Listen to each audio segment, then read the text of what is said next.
हम दिन रात मेहनत करते हैं, फिर भी महीने के आखिर में हमारा बैंक अकाउंट खाली ही रहता है।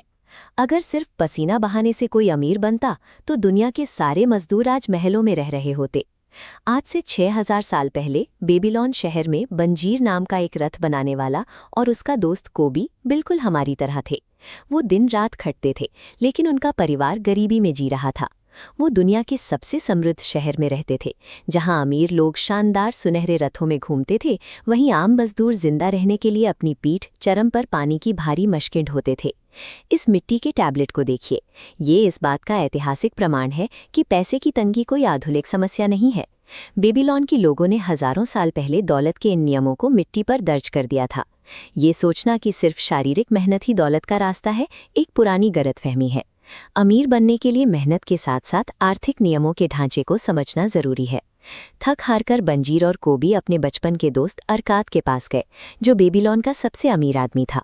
अरकाद ने उन्हें स्पष्ट बताया, अगर आप आज भी गरीब हैं तो आपने दौलत के नियम नहीं सीखे हैं।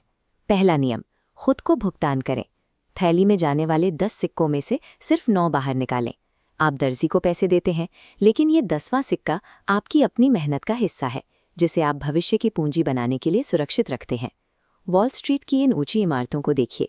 यहाँ जमा खरबों डॉलर की पूंजी का आधार भी वही है जिसे बेबीलोन में खोजा गया था। अपनी कमाई का एक हिस्सा बचाकर उसे भविष्य के निवेश के लिए हमेशा सुरक्षित करना। अपनी कमाई का 10% बचाना उस पहले बीज को बोने जैसा है जिससे आपका आर्थिक साम्राज्य खड़ा होगा। लेकिन अपनी बचत को कहीं भी लगा देना उसे गंवाने का आसान तरीका है। अरकाद ने अपनी पहली बचत एक ईंट बनाने वाले अजमर को दे दी, ताकि वो दूसरे देश से दुर्लभ रत्न खरीद कर लाए। ईंट वाले को रत्नों की क्या परख, वो नकली कांच ले आया और अरकाद की सारी गाढ़ी कमाई डूब गई। जिस इंसान को जिस क्षेत्र का अनुभव नहीं, उससे आर्थिक सलाह लेना अपनी बचत को खतरे में डालना है। सितारों के बारे में जानना है तो ज्योतिषी के पास जाएं, ईंट वाले के पास नहीं। जब आपका बचाया हुआ पैसा सुरक्षित हो जाए, तब अमीरों का असली रहस्य काम आता है। आपको अपने पैसे को अपना गुलाम बनाना होगा। इस डायग्राम में कंपाउंड इंटरेस्ट का गणित देखिए। जब आप एक सिक्का निवेश करते हैं तो वो आपके लिए मुनाफा कमाता है। ये उसकी संतानें हैं। फिर वो संतानें भी काम पर लग जाती हैं, जिससे दौलत की बढ़ने की रफ्तार तेज हो जाती है। आप सच्ची आर्थिक आज़ादी तभी पाते हैं जब निवेश किए पैसों की कुल कमाई आपकी शारीरिक मेहनत की कमाई से आगे निकल जाए। दौलत रातों रात नहीं आती। ये एक व्यवस्थित प्रक्रिया है जिसमें समय और धैर्य की जरूरत होती है। अमीरी एक विशाल पेड़ की तरह है। भविष्य में आप जिस घनी छांव में आराम करेंगे, वो आज बोए गए बीज पर निर्भर करती है। आज अपनी कमाई का पहला 10वां हिस्सा बचाना उस बीज को मिट्टी में बोने जैसा है। अब सवाल आपसे है, क्या आप पूरी जिंदगी दूसरों की दौलत बढ़ाने के लिए पसीना बहाते रहेंगे, या आज अपना साम्राज्य खुद बनाना शुरू करेंगे? एक दृढ़ संकल्प लें। अभी नीचे कमेंट्स में जाएं और लिखें, मैं अपना बीज बोने के लिए तैयार हूं। बेबीलोन के ये प्राचीन नियम आज भी उतने ही असरदार हैं। आर्थिक स्वतंत्रता की इन कहानियों और सिद्धांतों का हिस्सा बने रहने के लिए अभी सब्सक्राइब करें। ज्यादातर लोग दौलत को बिजली कड़कने जैसा कोई अचानक होने वाला वाकया मानते हैं। वे सोचते हैं कि अमीर बनना भाग्य का एक दांव है, जहां जीत केवल उन पर निर्भर करती है जिनकी किस्मत चमकती है। नुमाजिर की कहानी यहीं से शुरू होती है। उसके पास एक ऐसी बढ़त जिसका लोग सिर्फ सपना देखते हैं।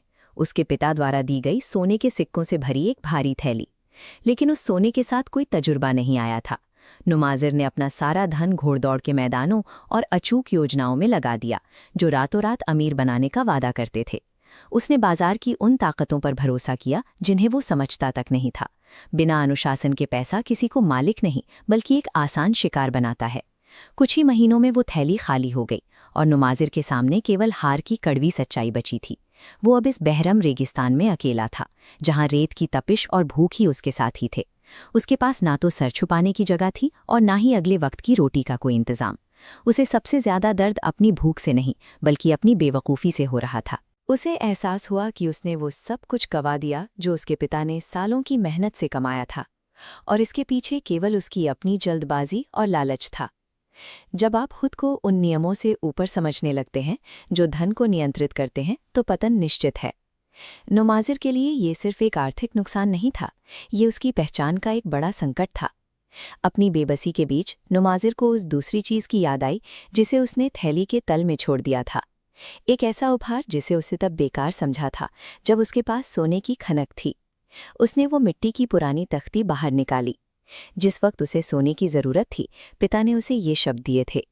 इस पर धन के वे 5 नियम लिखे थे जो सदियों से अपरिवर्तित रहे हैं।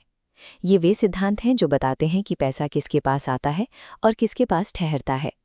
मिट्टी के उस टुकड़े का वजन अब सोने के सिक्कों से भी ज्यादा भारी महसूस हो रहा था। नोमाजिर को अब समझ आ रहा था कि उसने वो खेल खेला ही नहीं था जिसके नियम ये तख्ती बता रही थी। उसने काम चुनना शुरू किया, कोई भी काम। उसने शहर की दीवारों के लिए भारी पत्थर ढोने का सबसे कठिन और कम मजदूरी वाला काम किया ताकि वो फिर से शुरुआत कर सके। ये ग्राफ उस पहले नियम का नतीजा दिखाता है जिसे उसने लागू किया।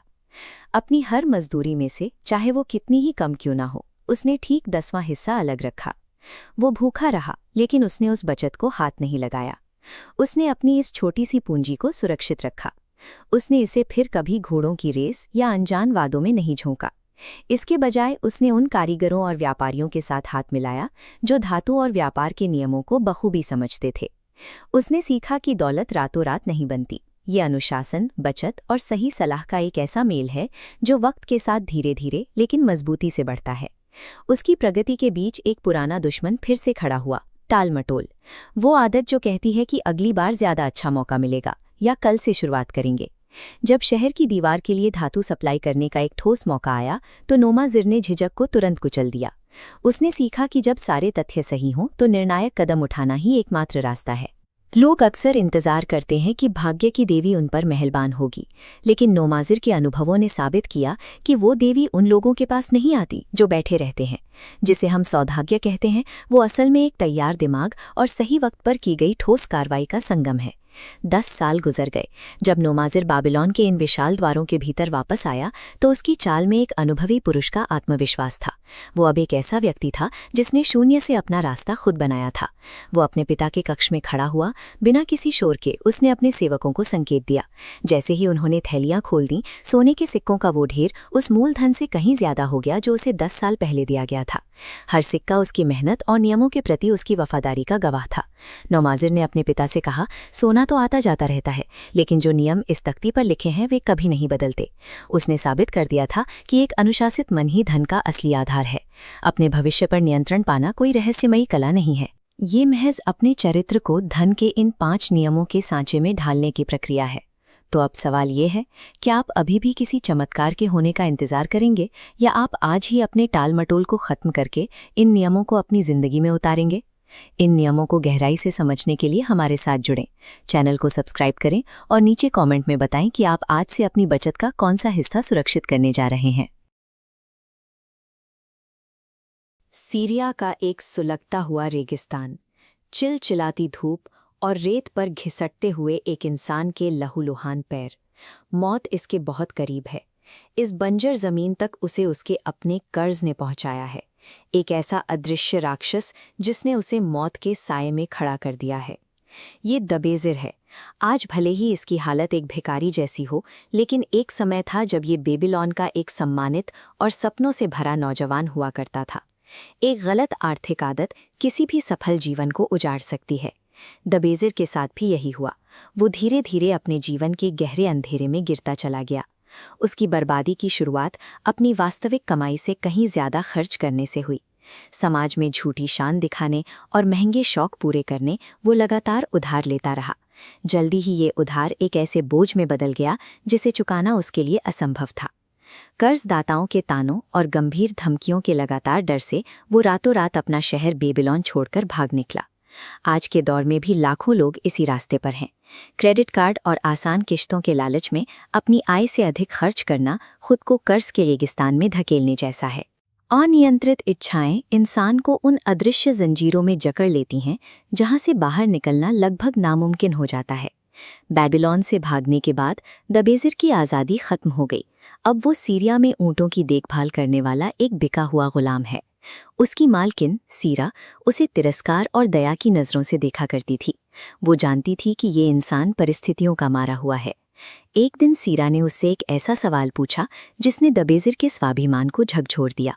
उसने पूछा, क्या तुम्हारे भीतर एक स्वतंत्र व्यक्ति की आत्मा है या एक गुलाम की?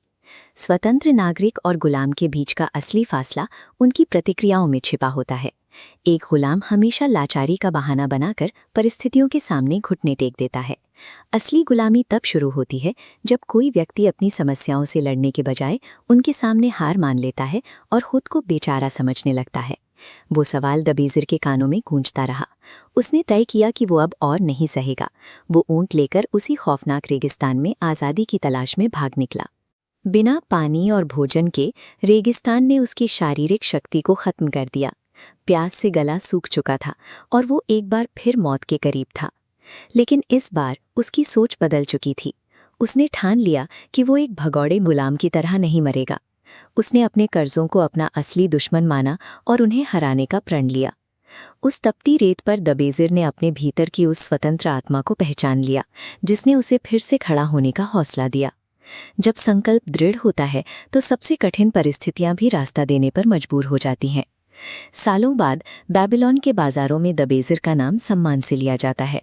वो अब शहर का सबसे धनी ऊँटों का व्यापारी बन चुका है। वो तरकाद नाम के एक भूखे नौजवान को अपनी कहानी सुना रहा है, जो ठीक वैसी ही गलतियां कर रहा है जैसी कभी दबेज़िर ने की थी। दबेज़िर ने तरकाद को धन के वे 3 कठोर नियम बताए जिन्होंने उसका जीवन बदला। अपनी कमाई का 10वां हिस्सा बचाना, 7 हिस्सों में जीवन जीना और बाकी 2 हिस्सों से धीरे धीरे अपने कर्ज चुकाना। समस्याओं से भागने के बजाय एक अनुशासित योजना ही आपको असली आर्थिक आज़ादी दिला सकती है। दबेज़िर ने बेबीलोन लौटकर अपने हर कर्जदाता का पाई चुकाया। जिस समाज ने उसे दुत्कारा था, उसी ने अंततः उसे एक विजेता के रूप में स्वीकार किया। धन का नियम स्पष्ट है। ये उन लोगों के पास कभी नहीं टिकता जो अपनी इच्छाओं के गुलाम हैं, लेकिन समझदारी से प्रबंधन करने वालों के पास हमेशा बढ़ता है। आज आप कहाँ खड़े हैं? आपके भीतर किसकी आत्मा है? मुश्किलों का रोना रोने वाले एक गुलाम की, या अपने कर्जों को चीर कर रास्ता निकालने वाले एक स्वतंत्र व्यक्ति की? अपना संकल्प कमेंट्स में लिखें और ऐसी ही प्रेरणादायक कहानियों के लिए हमें सब्सक्राइब करें। क्या आप वाकई आज़ाद हैं? आधुनिक युग में क्रेडिट कार्ड और पर्सनल लोन की ये अदृश्य जंजीरें हमें इस कदर जकड़ लेती हैं कि इनका बोझ हर दिन महसूस होता है, भले ही ये दिखाई न दे। बेबीलोन के कानून में एक बकाया कर्ज का सीधा परिणाम शरीर की गुलामी था। वहाँ कर्ज ना चुका पाने का अर्थ था अपनी शारीरिक स्वतंत्रता खो देना और लेनदार के लिए एक बंधुआ मजदूर की तरह काम करना। इश्तार गेट की ये नीली और सुनहरी दीवारें बेबीलोन के विशाल संसाधनों की गवाह हैं। ये शहर व्यापार और दौलत का केंद्र था, लेकिन इसकी भव्यता के पीछे कर्ज में डूबे लोगों का संघर्ष भी छिपा था। आज हम लोहे की जंजीरें नहीं पहनते, लेकिन कर्ज का मानसिक बोझ बिल्कुल वैसा ही है जैसा 5000 साल पहले एक गुलाम महसूस करता था। कर्ज की चिंता आज भी इंसान की रातों की नींद उसी तरह छीन लेती है। मेसोपोटामिया की इन रेतीली खाइयों में खुदाई के दौरान वैज्ञानिकों को वे रिकॉर्ड मिले जिनमें वित्तीय संकट से उभरने के प्राचीन तरीके दर्ज थे। ये मिट्टी की तख्तियाँ, जिन्हें मृदा पत्र कहा जाता है, 5000 साल पुराने नागरिकों के बही खाते और उनकी व्यक्तिगत रिकवरी योजनाएं हैं। इनमें दर्ज रिकॉर्ड बताते हैं कि बेबीलोन के लोग अपनी वित्तीय स्थिति को कैसे संभालते थे। इन कीलाक्षर लेखों का अनुवाद करने पर हमें आय के विभाजन की एक ऐसी विधि मिलती है जिसका उपयोग करके उस समय के लोगों ने अपनी आर्थिक स्वतंत्रता वापस हासिल की थी। शरुनाडा की कहानी इसका प्रमाण है। उसने अपनी यात्रा एक गुलाम के रूप में शुरू की थी और अपनी कार्यप्रणाली के दम पर बेबीलोन के सबसे सफल व्यापारियों में अपना स्थान बनाया। उसका मानना था कि निरंतर प्रयास ही वो एकमात्र तरीका है जिससे कोई व्यक्ति अपनी विपरीत परिस्थितियों पर बढ़त बना सकता है।